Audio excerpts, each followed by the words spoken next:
তৈরি করে উঠতে পারেননি? তাকে তাকে হাওয়া করে দিল, তাকে আর দেখা যাচ্ছে না, আর বাকি পুলিশরা কোনো কথাও বলছে না। যখন জিজ্ঞেস করলাম যে উনি কে, উনি কি পুলিশ, কোনো উত্তর নেই। যথেষ্ট বিএলও মারা গেছে, এবারে আপনারা আইনের পথে চলতে পারেন। এই যে পুরো এসআইআর এই যে প্রক্রিয়াটা, এর বাস্তবতাটা কোথায়? যেখানে যে ব্যক্তি যাকে সন্দেহ করা হচ্ছে তার নাম আনফ্যাক্ট, তার মানে সে আমাদের নাগরিক নন, অথচ তিনি এতদিন ধরে ইসিআইআর কাজ করলেন।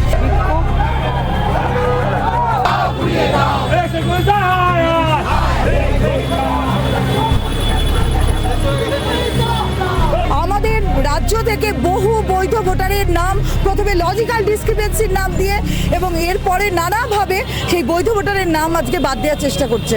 পুরোটাই ভোটারদের বাদ দেওয়ার খেলা। বৈধ ভোটাররা যত ভোটার লিস্ট থেকে বাদ যাবে তত বিজেপি এবং অমিত শাহের পশ্চিমবাংলা দখল সুবিধে হবে। টানা 89 দিন ধরে ইসিআই অফিসের ঠিক কিছুটা দূরে বিএলও অধিকার রক্ষক কমিটির পক্ষ থেকে তারা অবস্থান বিক্ষোভ কর্মসূচি করছে এবং বিএলও অধিকার রক্ষক কমিটির পক্ষ থেকে আজকে ইসিআই অফিসের সামনে তারা ডেপুটেশন দেওয়ার জন্য আসেন, কিন্তু যদিও তাদেরকে ডেপুটেশন দিতে দেওয়া হয় না এবং তাদের দাবি যে এই যে এখনও পর্যন্ত এই এসআইআর এর কাজ করতে গিয়ে প্রায় 15 জন বিএলওর মৃত্যু হয়েছে। এই যে একের পর এক বিএলওর মৃত্যু হচ্ছে, এই এসআইআর কাজ করতে গিয়ে তাদেরকে চাপ দেওয়া হচ্ছে, এই দাবি নিয়েই তারা আজকে ইসিআইয়ের সামনে অবস্থান বিক্ষোভ কর্মসূচি করে, তারা ব্যারিকেডের উপরে উঠে পড়ে। আমরা বারবার আমাদের খুব শান্তিপূর্ণভাবে আমরা ইসিআইয়ের কাছে আমাদের দাবি বারবার পেশ করছি, কিন্তু ইসিআই আমাদের কোনো রকম ব্যাপারে কোনো কর্ণপাত করছে না। এই নিয়ে আমরা কিন্তু আমাদের এই রাজ্যের 15 জন আমরা কিন্তু আমাদের সহকর্মীকে আমরা হারিয়েছি এবং বিএলও তারা কেউ কেউ এই অমানবিক চাপে কেউ সুইসাইড করতে বাধ্য হয়েছে বা কেউ হার্ট অ্যাটাকে চলে গেছেন। রিসেন্টলি গতকাল আনাকুল আলম একজন উচ্চ মাধ্যমিক স্কুলের শিক্ষক এবং বিএলও, তিনি নিজে এতদিন 3 মাস ধরে বিএলওর কাজ করে তার নামটা আজকে আনম্যাপড, তাহলে যেখানে তার নামটা আজকে বাদের খাতায় চলে গেছে, তিনি ইসিআইয়ের হয়ে কাজ করছিলেন, তাহলে সেখানে আপনি বলুন এই যে পুরো এসআইআর এই যে প্রক্রিয়াটা এর বাস্তবতাটা কোথায়? যেখানে যে ব্যক্তি যাকে সন্দেহ করা হচ্ছে তার নাম আনফ্যাক্ট, তার মানে সে আমাদের নাগরিক নন, অথচ তিনি এতদিন ধরে ইসিআইয়ের কাজ করলেন এবং তিনি সেই চাপ নিতে না পেরে আজকে কিন্তু তিনি হৃদরোগে আক্রান্ত হয়ে মারা গেছেন। এবং বারবার আমরা বারবার ইসিআইয়ের কাছে আমরা আমাদের দাবি নিয়ে এসেছি, মৃতের পরিবাররা এখানে এসছেন, যারা আক্রান্ত তাদের পরিবাররা এখানে এসছেন, কিন্তু ইসিআই এতটুকু মানবিক রূপ দেখাতে পারেনি। এবং আমরা খুব পরিষ্কার বুঝতে পারছি এই যে এসআইআর এর নামে ইসিআই এবং বিজেপি আবার একসাথে আতাত করে আমাদের রাজ্য থেকে বহু বৈধ ভোটারের নাম প্রথমে লজিক্যাল ডিসক্রিপেন্সির নাম দিয়ে এবং এরপরে নানাভাবে সেই বৈধ ভোটারের নাম আজকে বাদ দেওয়ার চেষ্টা করছে। চূড়ান্ত তালিকা যে তারিখ, সে তারিখ তো আবারও পিছনো হতে পারে, কারণ যেরকম চলছে মানে ইসিআইয়ের যেটা উদ্দেশ্য, ইসিআইয়ের উদ্দেশ্য এসআইআর নয়, ইসিআইয়ের উদ্দেশ্য আমাদের বাংলার বুক থেকে বহু বৈধ ভোটারের নাম ভোটের আগে বাদ দেওয়া, এবং এটা একটা ষড়যন্ত্র ছাড়া আর কিছু না। এবং এর বিরুদ্ধে আমাদের অন্তত এই লড়াইটা চলবে যতক্ষণ না আমরা সুরাহা পাই। আমাদের দাবি বিএলওদের ইমিডিয়েট এই কাজ থেকে মুক্তি দেওয়া হোক, কারণ আমরা শিক্ষক, আমাদের প্রধান কাজ হলো আমাদের বিদ্যালয়ে পড়ানো এবং সেই কাজ আমাদের আজকে গত 4 মাস ধরে সেই কাজ ব্যাহত, এবং সবাই চায় যে তারা তাদের কাজের জায়গায় আবার ফিরতে পারে এবং আমাদের এটাই দাবি যাতে আর প্রাণ বলি না হয়। জ্ঞানেশ কুমারী এটা উত্তর দিতে পারবেন? উনি ইসিআইয়ের প্রধান হয়েও যেভাবে বিজেপির দালালি করছেন, বিজেপির গোপন হোয়াটসঅ্যাপে ওনার কাছে নির্দেশ আসা যবে বন্ধ হবে যে যথেষ্ট ভোটার বাদ গেছে পশ্চিমবঙ্গে, যথেষ্ট বিএলও মারা গেছে, এবারে আপনারা আইনের পথে চলতে পারেন। এতদিন বেআইনিভাবে যেভাবে বিজেপির হয়ে কাজ করছিলেন আর দরকার নেই।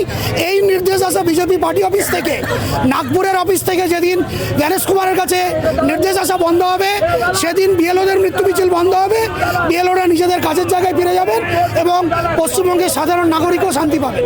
একের পর এক চূড়ান্ত তালিকার তারিখ পেছানো হচ্ছে, এটা যদি প্রথম থেকেই তারিখটা পিছিয়ে একটা নির্দিষ্ট ডেটে করা হলে কি সুবিধা হতো? এখনো লজিক্যাল ডিসক্রিপেন্সির যে হিয়ারিংগুলো হয়েছিল সমস্ত বৈধ ভোটারদের কাগজপত্র এইআরও মারফত আমরা জমা করেছিলাম, আমরা আপলোড করেছি। এরপর এইআরওরা আপলোড করেছেন, এইআরওরা আপলোড করতে গিয়ে আবার আমাদের বলেছেন যে এই ভোটারের জন্য এই ডকুমেন্ট লাগবে, আপনি নিয়ে আসুন। 3বার 4বার পাঠানোর পরও এইআরও নিশ্চিত নয়। ইসিআইয়ের ভুতুড়ে দপ্তর এই ভোটার তালিকার কাজ করছে এইআরওদের ওপরে। সেই ভুতুড়ে দপ্তর পাস না করলে কোনো ভোটারের নাম থাকবে না।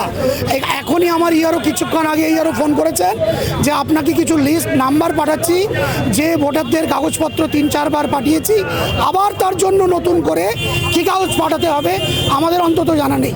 পুরোটাই ভোটারদের বাদ দেওয়ার খেলা। বৈধ ভোটাররা যত ভোটার লিস্ট থেকে বাদ যাবে তত বিজেপি এবং অমিত শাহের পশ্চিমবাংলা দখল সুবিধে হবে। এবং তারই সবচেয়ে বড় এজেন্সি হিসেবে এই জ্ঞানেশ কুমার, মনোজ আগরওয়াল এবং ইলেকশন কমিশন অফ ইন্ডিয়া খুব লজ্জা সাথে আক্ষেপের সাথে জানাচ্ছি যে কাজ করছে। আমাদের বিএলও বন্ধু আনিকুল আলম, উনি মাত্র 56 বছর বয়সে এসআইআর এর এই মৃত্যু ফাঁদে পড়ে উনি হৃদরোগে আক্রান্ত হয়ে মারা গিয়েছেন। বাংলার বুক থেকে আবার একটা বিএলওর পতন হলো। এটা কেন হচ্ছে? ইসিআই এই অমানবিক আচরণ কেন করছেন? আমরা তো বারবার বলছি যে এসআইআরটা হোক, সুস্থভাবে হোক, সুষ্ঠুভাবে হোক, কিন্তু উনি ওনারা বিন্দুমাত্র কথা শুনছেন না, আমাদের কোনো দাবি মানছেন না উনি। আমরা চাইছি অন্তত কাজটা একটু হালকা করে দিক, সহজ করে দিক এবং একটু দীর্ঘমেয়াদী করুন। ওনারা অল্প সময়ে চাপ দিয়ে আমাদের কাছ থেকে একটা হিউজ পরিমাণ কাজ আদায় করে নেওয়ার চিন্তা ভাবনা করছেন। আপনার হাতে হ্যাঁ, ইনিও একজন বিএলও, এনার নাম মীরা মুখার্জি, ইনিও মারা গিয়েছেন। ঠিক এনার পরেই মারা গিয়েছেন ওইখানে রয়েছে আনিকুল আলম। উনি হচ্ছে 53 সুজাপুর বিধানসভার বিএলও, 144 নম্বর পার্টের বিএলও। আবার তো দেখা গেল যে কাজ পিছানো, মানে যে ফাইনাল যে চূড়ান্ত তালিকা প্রকাশ করার যে সেটা পিছানো হলো। এটা কিন্তু আমাদের কাজের জন্য দিয়েছে বলে তা কিন্তু নয়। সাধারণ মানুষ ভাবছে যে বিএলওদের কাজ করার একটা সুযোগ দিয়েছে, তা নয়। অ্যাকচুয়ালি এই যে আনিকুল রহমান, ইনি কেন মারা গেলেন? ইনি হচ্ছেন 140 জনের নাম ফেরত পাঠানো হয়েছে, সেইখান থেকে ওনার নামটা ওর মধ্যে ইনক্লুড আছে। সেই মানসিক চাপ সহ্য করতে না পেরে উনি মারা গেছেন। এই যে ফাইনাল লিস্ট বেরোতে যেটা দেরি হচ্ছে, এটা হচ্ছে ইসিআই নিজে কাজ করার জন্য এখনো ওনারা লিস্ট তৈরি করে উঠতে পারেননি, যার জন্যই কিন্তু এটা বাড়ানো হচ্ছে। এই নয় যে বিএলওদের আবার এখানে কিন্তু কাজ বন্ধ করে দেওয়া হচ্ছে শুধুমাত্র নতুন ভোটার এবং ভোটার কার্ড সংশোধন করার জন্য। সেই জন্যই অ্যাপটা রেখেছে, কোনো মাত্র লজিক্যাল ডিসক্রিপেন্সির জন্য খোলা রাখেনি অ্যাপটা। তিনি বিজেপির দালাল, কিন্তু তাকে মেরে তাকে হাওয়া করে দিল, তাকে আর দেখা যাচ্ছে না। আর বাকি পুলিশরা কোনো কথাও বলছে না। যখন জিজ্ঞেস করলাম যে উনি কে, উনি কি পুলিশ, কোনো উত্তর নেই।